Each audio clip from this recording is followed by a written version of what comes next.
Welcome to Channel 17, the Town of Colonie Government Channel.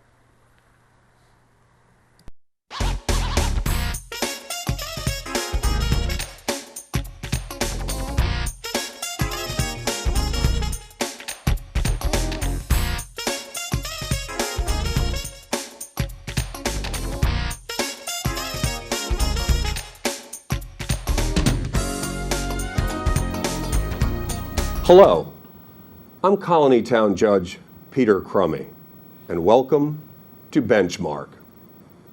We'll explore a variety of issues involving our legal system and our justice system, and how they intersect with the citizens of the town of Colonie. Today, we're truly fortunate to have a guest with us who will tell us the inner workings of New York State Capitol as it relates to the drafting of bills and laws. Many people have asked me as to where all of the bills come from that are now published on New York State law, and we're very fortunate to have the New York State Legislative Bill Drafting Commissioner, Mike Melkonian, as our guest today. Mike, welcome. Thanks, Judge Crummey. Well, we're thrilled to have you here today because so many of us often wonder how we get to the point where we fill these books with all the laws. And of course, your commission is primarily responsible for drafting all of the documents that end up inside our New York State law books. And it's very exciting for all of us to have you here today. And tell us a little bit about the Bill Drafting Commission. Okay, I will. Basically, there's two commissioners who head up the Bill Drafting Commission, and they're appointed jointly by the Speaker of the Assembly and the Majority Leader of the New York State Senate. Under us, we have various units, legal units, review units, resolution units, compare units, all these units. And it's about 230 employees. And what we do is the entire commission is devised and developed so that when a legislator brings a law to us, or an idea for a law, or a draft for a law, in any shape or form, it could even be a verbal idea, or it could be something that a legislator or their staff has worked on for some time, they bring it to the Legislative Bill Drafting Commission, and we start the process of getting it ready to become a law.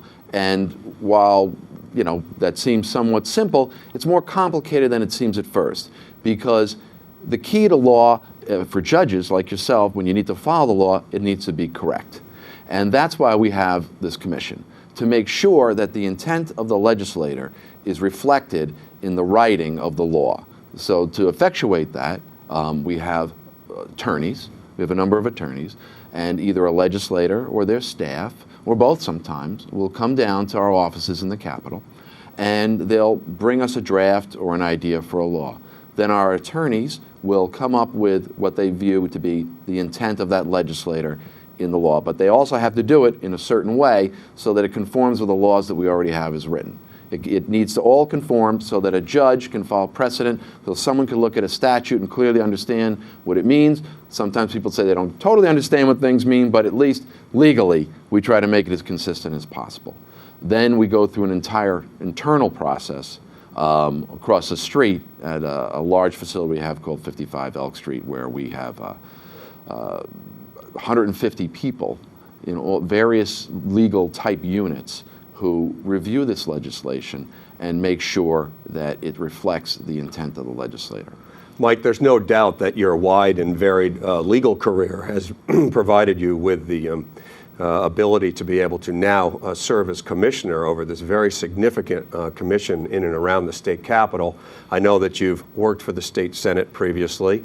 You've also worked in the attorney general's office previously. You are certainly have served our country valiantly through the United States Army Reserve, and also as well, you've had some private practice experience as well. And all of those tools certainly certainly provide you with the background necessary to manage this commission. I worked in the state Senate in the 80s, and just as you said, I know that many times that I worked for a particular legislator, and oftentimes an idea would come up, and off to bill drafting, I would go to sit down with one of your counsels who was assigned to our office to work through the process of developing a proposed piece of legislation which could then be reviewed and maybe potentially introduced at a later date. You know, everybody knows that the Capitol runs on its own time. And the legislature runs on its own time, and there are times when their legislators are not in session, and then there are times that there are, and there are times when they're working 24/7, which means your commission is working around the clock. Do you find that routinely throughout the year, or certain times of year, that your staff of 230 is going around the clock? Yes, and I'd like to say that I can honestly say that I think the taxpayers get good value for the employees they have at the Bill Drafting Commission. First, I'll tell you a little bit about the hours, and I'll contrast it with some information I had gotten from other states. Generally speaking, the Commission's working all the time, even when the legislature's not in session. The legislators consistently throughout the year try to get drafts ready for laws, things that they want to do, revise things that they've done before, do resolutions also, which aren't laws but commemorate important events. We also publish a number of publications, legislative digests, consolidated laws, all these things are disseminated, so we have people working all the time. Now, there's also crunch times that are way beyond the standard 9 to 5 that people, commonly experience. In November and December, we help the governor prepare his legislative budget that he presents to the legislature in January, which is a document that's tens of thousands of pages long, all of which has to be reviewed for accuracy. So the governor and his division of the budget presents this to our attorneys, and then it gets filtered down through our various units so that we can provide the governor with a document that's reflective of what he wants to present to the legislature to be the budget of the state of New York next year. And this involves many late hours, sometimes very late into the evening for days on end. The governor then brings his budget in January and shows it to the legislature, and he amends it again 30 days later. We do the same process, can be all night for a long period of time, working round the clock. Then becomes the time when the legislature hopefully passes the budget on time, which has been the case in quite a number of years now. Up until April 1st, we'll be working round the clock, sometimes 10, 12 days at a time, 24 hours a day, to get this document ready so that it can be on the desks of the legislators, the state legislators, so they can pass it, and the governor can either sign or veto it, or veto parts of it. And that's what we do. There's also, and then during the entire legislative session, which generally runs from January into July, early July, there are late hours there where we're trying to get an important law, something that's happened. Whether there's an issue, I know with the Senate, they needed to get something done with the property tax, and they passed something in August, and they were working very hard on it to get something done. There might be a law, let's say like Kendra's law in the past, or Megan's law, both houses working together to come up with a law because of something that's happened in the public domain that they feel needs to be addressed for the people. The two sides have to get together, and they have to work to come up with this law, and that can take days and nights consistently without stop because they want to get it done for the people, and often the executive, the governor, is involved with that. And lastly, there's the end of session where there's a crunch where people are constantly trying to get new ideas in, and that's a very hectic time. Well, I can imagine, and we're here with Mike Melkonian, Commissioner of the New York State Bill Drafting Commission. And Mike, do you find routinely that you'll prepare thousands of documents a year in consideration of your duties? Yes, in one way or another, whether it's the about 11 or 12,000 bills introduced each year by the Assembly, which has 150 members, or the Senate's 62 members, and they generally introduce about 8,000 or 9,000 bills a year, and the resolutions and the various drafts of that, we process and touch in some way about 30,000 documents a year. And the reason I said earlier I feel like the taxpayers are getting good value is because we met some very professional people from the state of Texas who came and wanted to see how we did business. and with a legal staff that's twice as large, and with an overall staff that's twice as large as ours, about 500 people, they process 10,000 documents over a 2-year period. And when I told them we'd do 30,000 documents in 1 year, they got kind of blanched and, and were a little confused by that. And I said, well, that's what they expect us to do, and that's what we do. And we do that every year with relatively few errors, I would like to say, which I'm also very happy about. Now, Mike, you mentioned, too, that at the outset that actually there are 2 commissioners serving our state legislative bill drafting commission, one appointed from the state Senate, one appointed from the state assembly. It appears that this whole bill drafting commission is a creature of the legislature. What about the governor? Does he have any moment in creating or working on this commission? Well, you're very right that it's a legislative creation, but the governor and the other statewide elected officials are also involved. Since the legislature introduces, and actually the legislature is the only branch of government that can introduce legislation, they have this commission. But the governor prepares his executive budget every year. And he also has something called departmental bills, which are ideas that the governor has and submits to the Senate and the Assembly, so that they're ideas that he has for legislation, and then the Senate or Assembly can take those ideas, adopt them as their own, while giving credit to the governor for them at the same time, and introduce them as bills.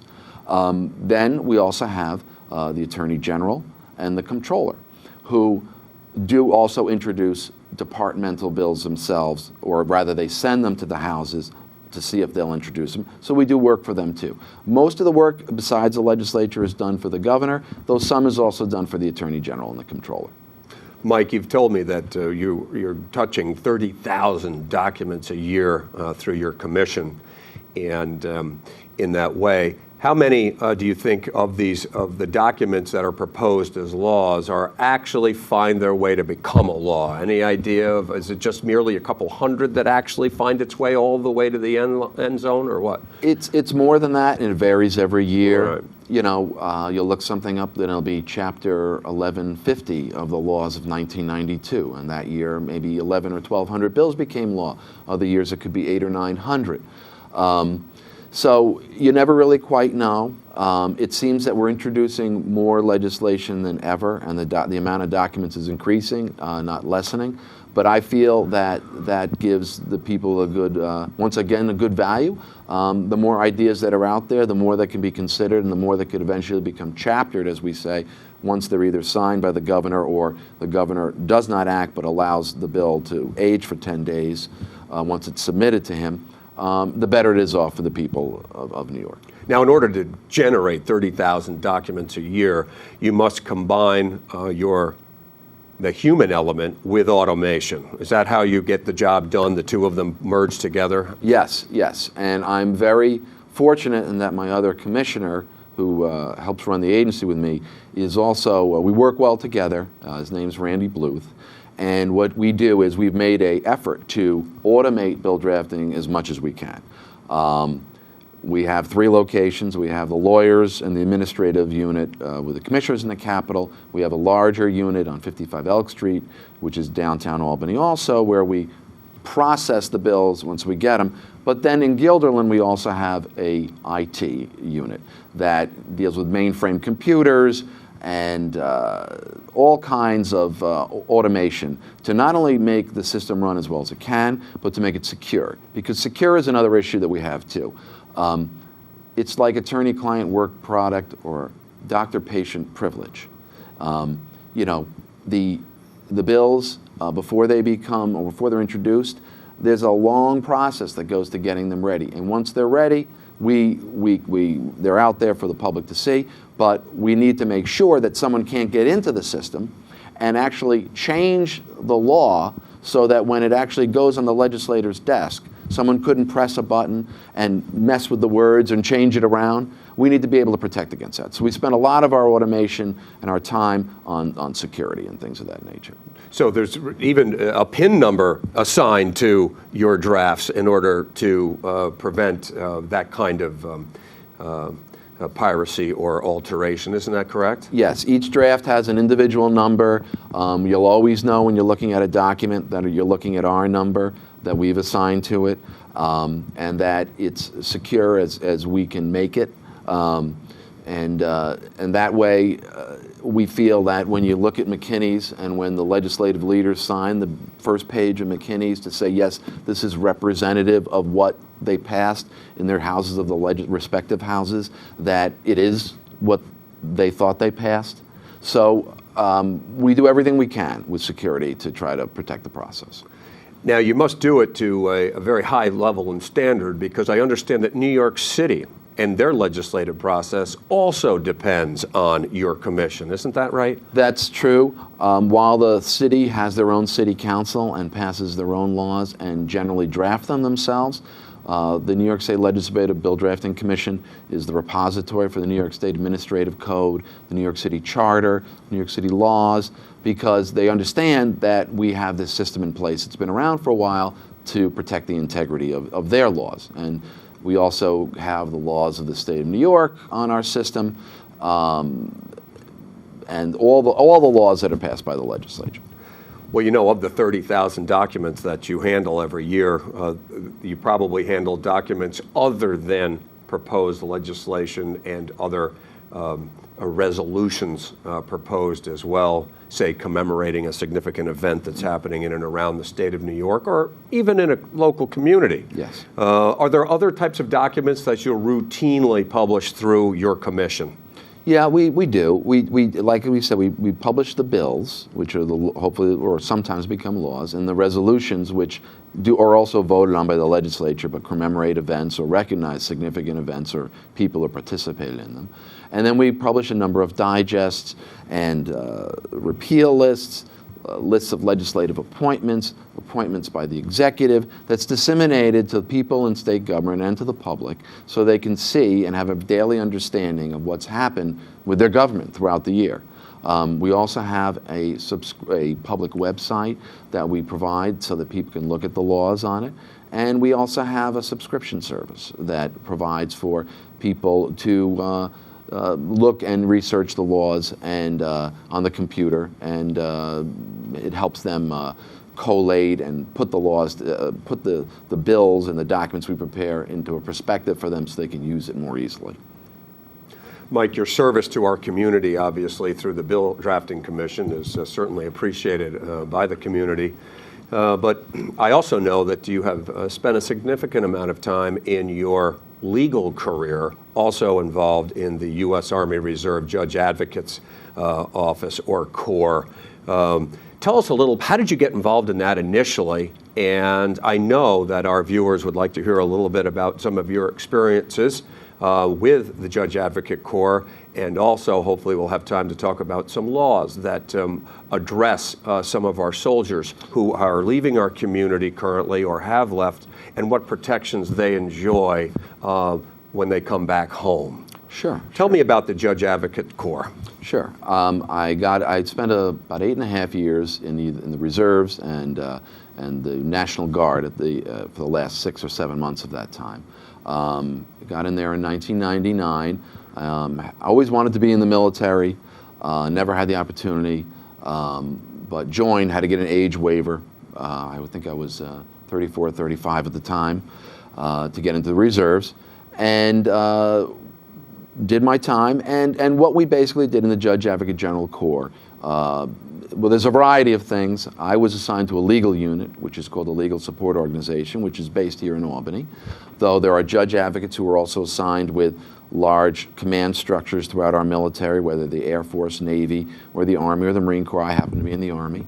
But my legal unit in particular specialized in preparing soldiers to go overseas and conceivably go to war. Though, you know, when I first got in, that wasn't the case, but then we ended up in a conflict, and we've been in a number of conflicts. And what we do is we get the soldier as ready as we can legally to go away. A will, a power of attorney, legal advice on financial matters that he or she may be facing. Maybe they have a court date coming up for a civil matter, or it could even be a criminal matter. Probably not, but could be. How to handle that, And generally speaking, in times of war, when we're preparing lots of soldiers, thousands of soldiers to move through these big readiness centers, they send the judge advocates there to advise them on all these issues. And often you don't have a lot of time to advise them on pretty complex things and people facing a great degree of uncertainty in their life. I've had people even come to my office in the Capitol, you know, when we weren't doing a military drill, just because I knew that they were leaving tomorrow to go and get on the airplane and fly overseas. Families sitting there with children getting, you know, what's going to happen? How are we going to handle this? What are we going to do? Besides that, we also, depending on the situation, I have acted as a prosecutor on a number of occasions under military law. I've prosecuted some drug cases. I've been a legal advisor on courts martial, which are more serious things. Generally speaking, in the military, the less serious drug offenses are administrative in nature, though, quite frankly, they're a lot more similar to a criminal proceeding in local or state court here than it would be before a state agency, where they're very serious. But courts martial generally involve misdemeanors and felonies, and I've been a legal advisor on those where we help the prosecution or the defense how to best represent the soldiers involved in them.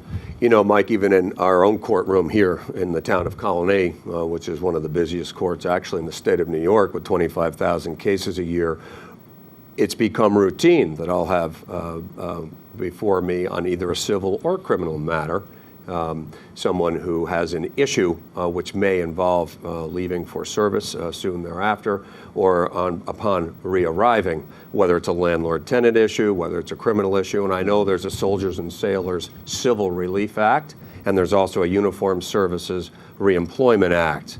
Could you tell us a little bit about those so that our community can best understand what the purpose of those laws were and how they may afford protection to our men and women in the armed services?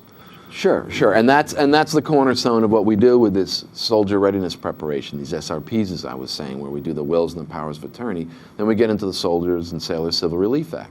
And what that does is it provides a series of protections for men and women who are going overseas, whether it's being able to have if they're paying a high interest rate, have it lowered to 6%, and that being the highest it can be. Now, we're in a time of low interest rates, but we're not always like this. Right. So if you were in the 1970s and interest rates were 14%, and a soldier is being sent overseas, and let's say they're making, particularly a reservist, and they're making less money than they would be in their civilian job, possibly, well, they could have a real problem meeting their obligations. So there's a situation where you can get in touch with the credit card companies, mortgage banks, and have the interest lowered.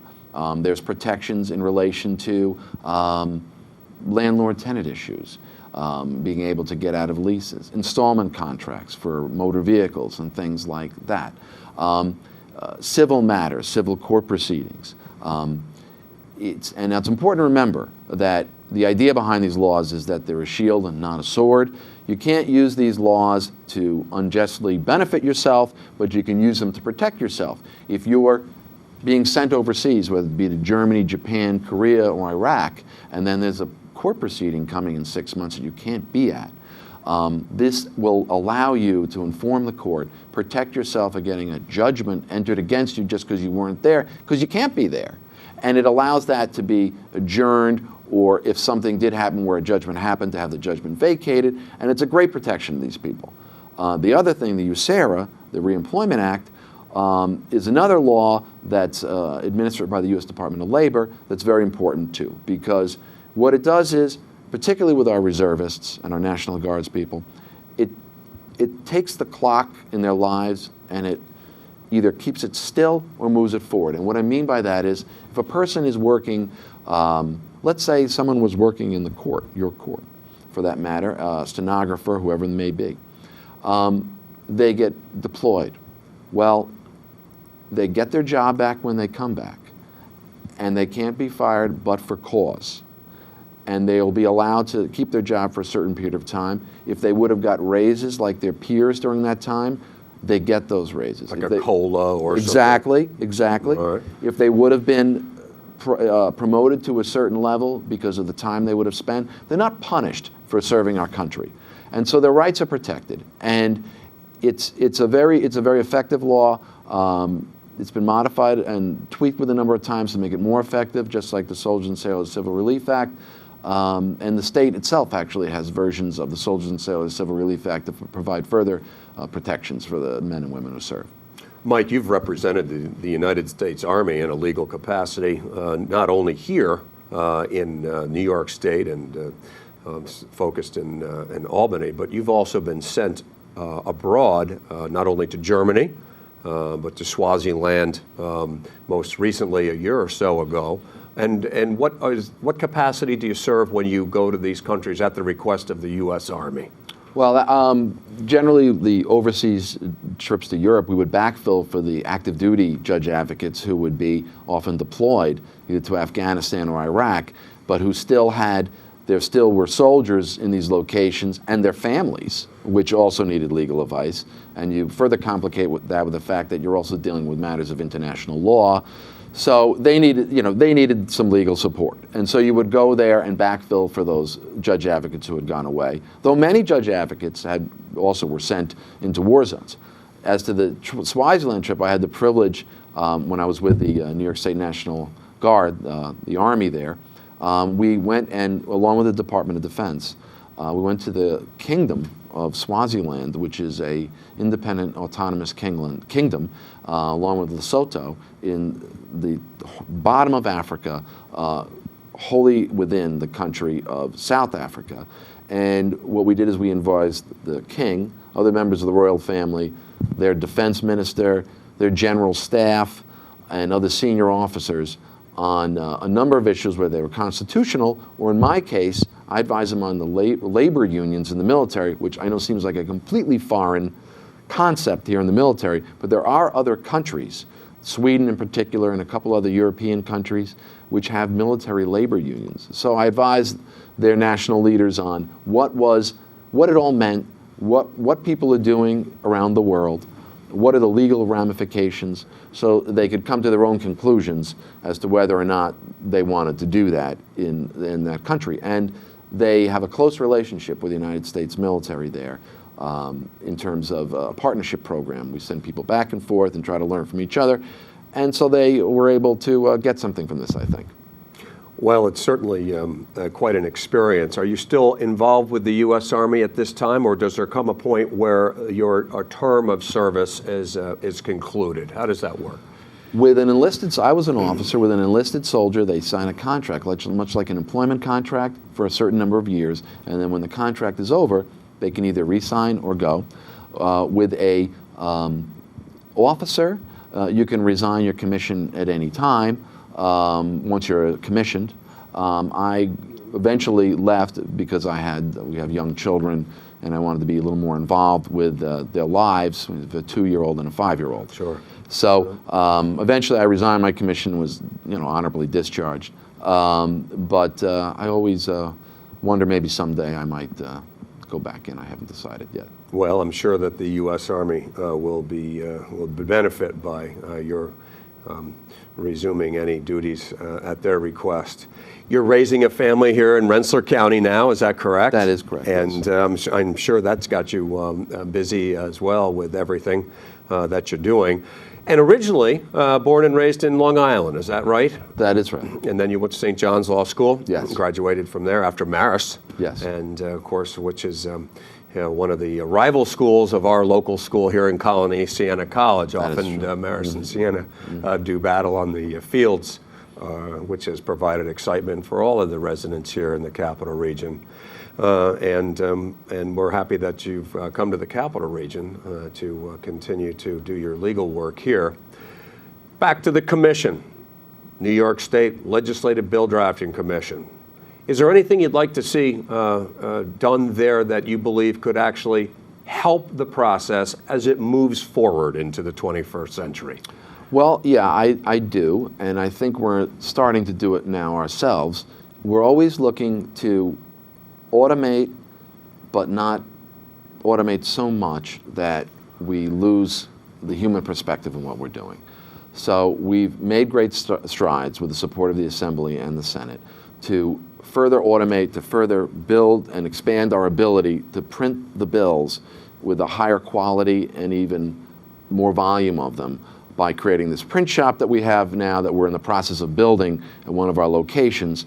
The idea being that if we print the bills ourselves also, eventually over time that's going to help save the state money too, instead of doing it contractually with other entities. By us doing it, we're hoping to save quite a bit of money, and we're moving towards that project being fulfilled. We've made some capital purchases of equipment to improve that capability already, and now we're really expanding this print shop idea. And we always look to continue to train our people and so that they have this ability to work on this stuff. Because as we were talking before, people wonder why with all this automation you can't just press a button, everything's proofread, and why you need all these bodies to do this thing. Well, it's because when you come up with something like Kendra's Law, or you come up with Megan's Law, or some novel idea of the law. I remember in particular, I was a counsel for Senator Maltese a long time ago, and there was an issue in Singapore with caning, and there were bills introduced in relation to that in the early 90s. You can't just, Webster's Dictionary isn't going to recognize caning, Kendra's Law, and all these things. You need actual people to look at the law and to see if that really reflects the intent of what the individual legislator wanted. And that's always something that we're going to try to improve on. I think we do a good job now, but we want to keep our people trained. I'm very impressed with the quality of the people we have. I get very few complaints, if any, at the end of each year after we finish a legislative session, much to my relief, considering the amount of documents that we process. And it's because the people who work for us really are quite dedicated and know what they're doing. So while we're looking to automate as much as we can, we also want to continue to train and keep the human element ready too. So even though there's much science involved with bill drafting, it's also an art as well, which can only be refined by the human element.